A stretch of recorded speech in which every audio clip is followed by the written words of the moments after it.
Hey everyone, Mr. Sujano here, your source for gaming, tech, emulation, and open source news. Let's get started. Alright, to kick things off, we're talking about Nintendo Switch emulation on Android with Pine. Now, a lot of people have been asking me about this one, and from my understanding, it's a fork of Skyline, and well, I guess now Strato. And this emulator, in my opinion, is not one I would recommend, but you know what? At the same time here, I'm talking about it because it's in the news and a lot of people have been asking me about it. And this one just got a brand new update. I will point out this one is a little bit controversial, not the update, just the emulator in general. The developer behind this one has been accused by many people of using stuff like AI. So at the time of filming, version 2.0.0 is the latest update, and in this update they've implemented a bunch of different things. I don't know if they work or not. So they've implemented proper pause and resume logic, proper theme changing logic. They've updated the Vulkan headers. They've implemented a VSync option. They've implemented an isotropic filtering option. And they've implemented a speed limit option. In my opinion here, Pine is in a very weird place. So first and foremost, Nintendo went after Ryujinx and Yuzu. Skyline, on the other hand, was for Android and was a completely different thing and was shut down before any of that stuff happened. So Nintendo has not gone after Skyline at this point in time, at least from my understanding. And they say here that Pine builds on top of Skyline and is meant as a continuation of that project. But the continuation of Skyline is officially Strato. Now, I could be wrong here, and feel free to correct me in the comments below, but I'm assuming that once Strato officially releases, it'll spell the end of Pine. Pine to me kind of seems like a stopgap right now between, well, Skyline and Strato's official release. And speaking about official releases, next up we're talking about Batocera, and Batocera has just put out a brand new trailer on YouTube for Batocera 41. For those who may not be aware, Batocera is a free and open source Linux retro gaming distribution. It's based on Fedora, well, now Fedora 41 with Batocera 41. And this one has a whole bunch of updates. They've updated a whole bunch of different emulators and introduced a few new ones. So heading over to the Batocera website, and I can see right here the latest download is Batocera 40, which released back in August. I'm assuming 41 is going to be officially released relatively soon. I don't have an exact date or time just yet.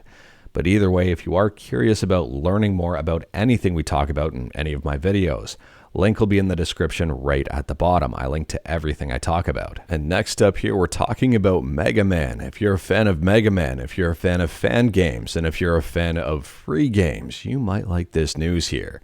There's a brand new video on YouTube called Free Game Mega Man Robot Master Mayhem 3.2. Now, it is worth pointing out that this game is not new. It has been out for a while, but this update is new. So version 3.2 was just released, and it's the last update before version 4.0. And if you haven't played this game before, it contains 30 characters, 30 plus playable characters, like Mega Man, Proto Man, Snake Man, Metal Man, and even more. There's 53 unique stages for each character with its characteristic soundtrack. Now, with this update, there's a brand new playable character, and that is Breakman. There's new bonus stages, a new boss, new background effects for hyper moves. They've removed white flashes during hypers. AI has been toned down, so now the game starts on medium difficulty, and a whole bunch of bug fixes. I do recommend checking out that YouTube video. The description will tell you all you need to know about the game, and it does have links that are very important. And speaking about Mega Man, next up we're talking about Mighty No. 9. Now, if you remember a while back, not even that long ago, Mighty No. 9 was supposed to be a spiritual successor to Mega Man. The game was funded on Kickstarter. It smashed its Kickstarter goals. It received a lot of press. We talked about it on the channel. A lot of people were really excited about the game, and then the game released. And a lot of people were a whole lot less excited about it. The game was not well received. Well, it appears that refunds are finally being finally being issued for pre-orders. Pre-orders that were set back in 2022 on Amazon. Now, unfortunately, from my understanding, for people who backed the project on Kickstarter and selected 3DS as where they wanted to receive the game, I don't think they're being refunded over on Kickstarter. This is from Amazon, and I think it's specific to the Nintendo 3DS. I'm certain there will be some people who are disappointed about this one because right on Mighty No. 9's Kickstarter page, it says you did it, including PayPal, we've cleared $4 million. Mighty Number 9 is now confirmed coming to Vita and 3DS and PS4 and Xbox One. Unfortunately, the Vita and 3DS ports never happened. But if you are curious about Mighty Number 9, it is on Steam. It's not currently on sale, and it's got a mixed overall review score with a little over 1,000 reviews. And speaking about mixed reviews, next up we're talking about Gotham Knights. Over on Steam, Gotham Knights was released back in 2022, and overall it's got a mixed review score with just over 14,000 reviews. And if you were wondering why I'm talking about this game, well, it's being reported that this game will be launching on the Switch 2. Now, this rumor has picked up a lot of steam over the last day, and it started with Doctra81 over on YouTube with this video called Unreleased Switch Port Moved to Switch 2. Now, in his video, he talks about a number of things, and one of the things here that really got a lot of people's attention is this LinkedIn snippet, where it says Batman Gotham Knights Unreleased Platform. And if you take a look, you could say, oh, that was for the Switch that never materialized. But they've got Nintendo Switch listed below. So unreleased platform, a lot of people are assuming is Nintendo Switch 2. So let me know your thoughts about that one in the comments below. Would you be interested in Gotham Knights on the Nintendo Switch 2? Do you think this is a good game worth checking out? And do you think it would be good on the platform? Although it is just a rumor and speculation, sometimes where there's smoke, there's fire, and that takes us right into the next segment. Because next up, we're still talking about the Nintendo Switch 2 and the Nintendo Switch 2 design. So in yesterday's video, we talked about the leaked images of the Nintendo Switch 2 Joy-Con, the one that we've seen in a whole bunch of leaked images already. But in the latest leaked image, there was a serial number.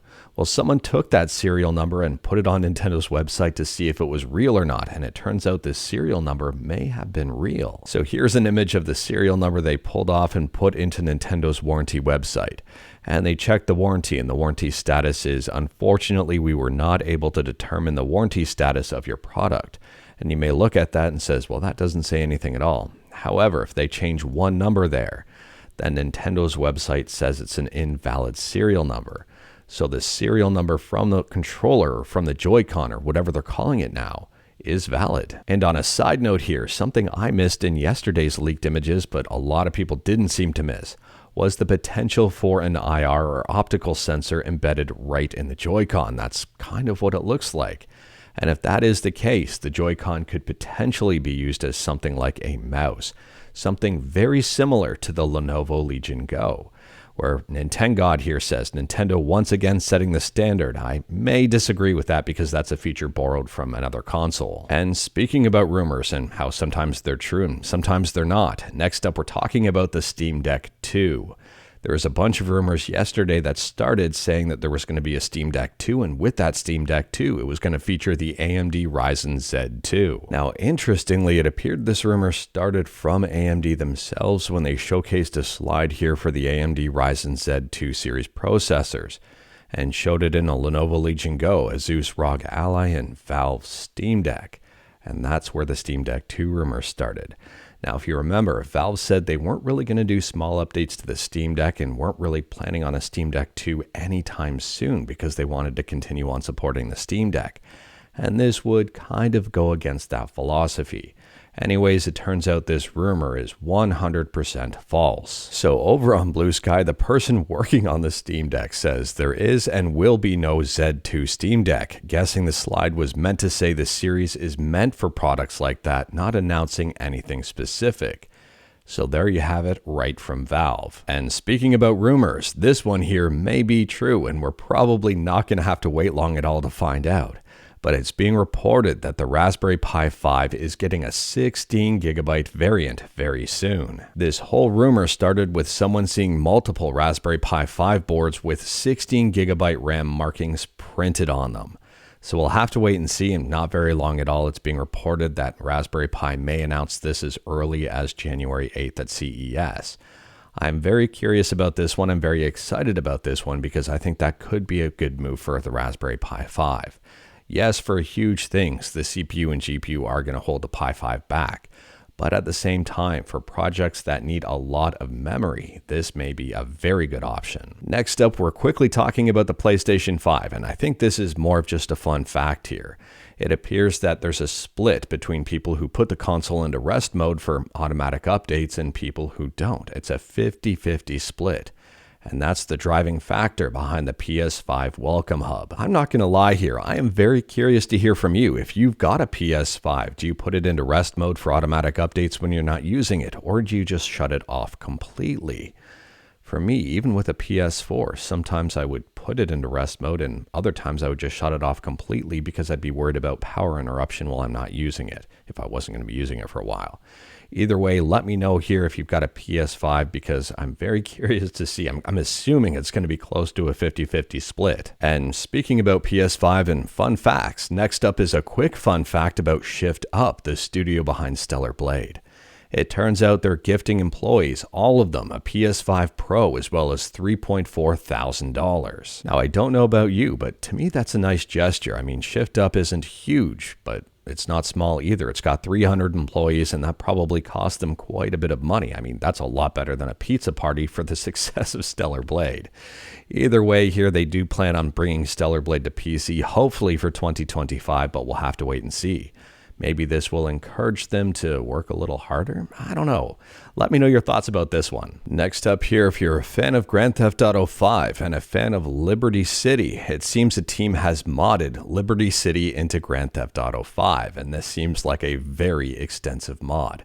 The mod has just released and YouTube has a couple of trailers showcasing it in action. So in the description of that video, they say the Liberty City Preservation Project is a GTA 5 mod for both single player and 5M, bringing the iconic GTA 4 environment to GTA 5.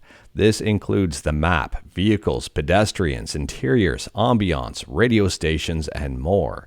In single player, it seamlessly integrates with the vanilla game, while in 5M it replaces Los Santos due to platform limitations. Now, if you are curious about this one, I do recommend checking out those YouTube videos that I'll post in the description below because there's a whole lot of gameplay being showcased. This video is like 30 minutes long. On top of that, I haven't seen the mod to be able to be downloaded really anywhere other than their Discord server. And their Discord server is linked in the description of their video. And last up here, we're quickly talking about Retroarch, and this is more of just a heads up and an FYI. In yesterday's video, we talked about the release of version 1.20 of Retroarch, how it was a big release. There were a lot of PS2 updates. There were a lot of different updates altogether. Either way here, a lot of people have been asking me what happened to the PCSX2 core. Well, the core doesn't exist per se in Retroarch anymore. The core has been rebranded to LRPS2. And that is PlayStation 2. That is Libretro or Retroarch's new PlayStation 2 core. If you're having deja vu, it's because I did mention this one yesterday, but I may not have been super clear about it. So anyways, they say here, we have a brand new PS2 core, LRPS2. It's a heavily modified version of PCSX2 custom made for the Libretro API, and it currently runs on Windows, Mac OS, and Linux. This core code is modern and up-to-date, unlike the old core, and it no longer suffers from the serious drawbacks the other core had. And on a quick side note here, if you're looking for the LRPS2 core on mobile, you're not going to find it because it's not there. It's not currently compatible with mobile. Anyways, that is all I've got for you in this one. Straight to the point, all stuff and no fluff. We talked about a bunch today. Feel free to discuss anything we talked about in the comments below.